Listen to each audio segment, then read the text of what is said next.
Március 18-án kezdetét vette a felkészülés. Az eredményesség érdekében előre kiadott szempontok és feltételek segítették a jelentkezőket. A legfontosabb kritérium: digitális eszköz vagy tartalom jelenjen meg a tanórában. Az értékelésben részt vettek a pedagógusok és az osztálytársak is.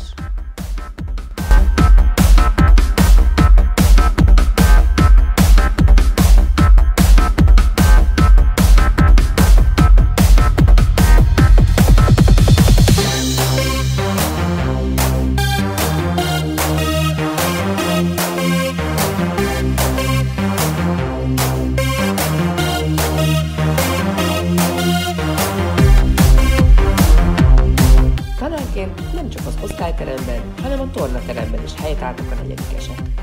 Áron és barátai sorversenyt terveztek meg az internet segítségével. A testnevelés órát sikerrel meg is tartották. Áron mozgásában akadályozott tanulónk, aki így vett részt a digitális kihívásban.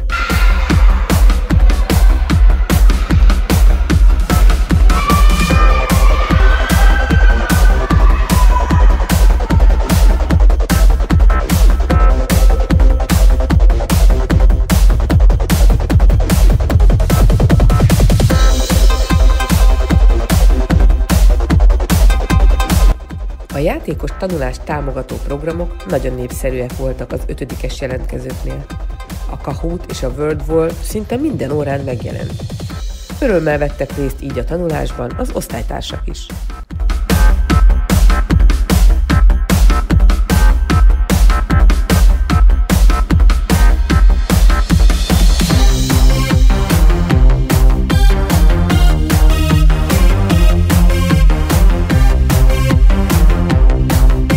A fotókon is jól látható, hogy tanárjelöltjeink sikeresen alkalmazták a modern digitális eszközöket és a hagyományos tanítási kellékeket is.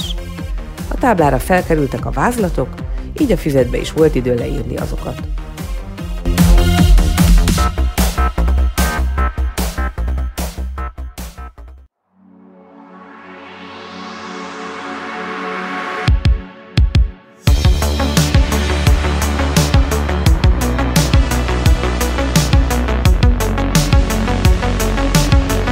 A témához felhasznált PPT-t Ármin saját ötlete alapján készítette.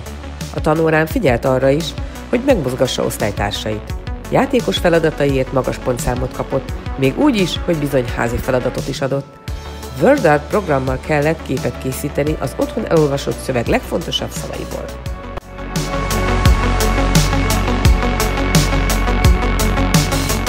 Dóri és Nóri a melléknévről tartottak órát. Tökéletesen felépített órájukon a komoly tananyag és a vicces játékos tanulás is helyet kapott. WordWall feladattal gyakoroltatták be a melléknév fajtáit, és a macskás feladat a szókincs bővítést is megvalósította. Nem maradt el a tanóra értékelése és a jutalmazás sem.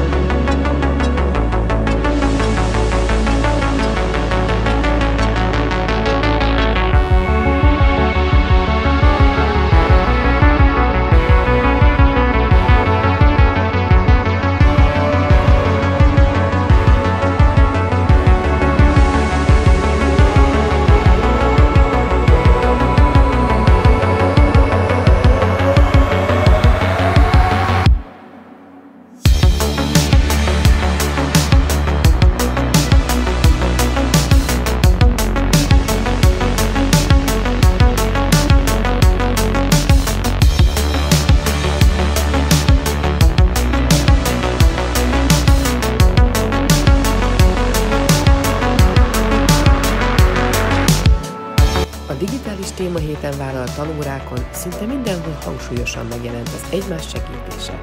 Kis tanáraink sikerrel alkalmazták a differenciált tanítást, egyénre szabott feladatokkal, egyéni megsegítéssel éltek tanulma közben. Öröm volt látni, hogy ilyen példa áll előttük, ez az, amit ők is fontosnak tartanak.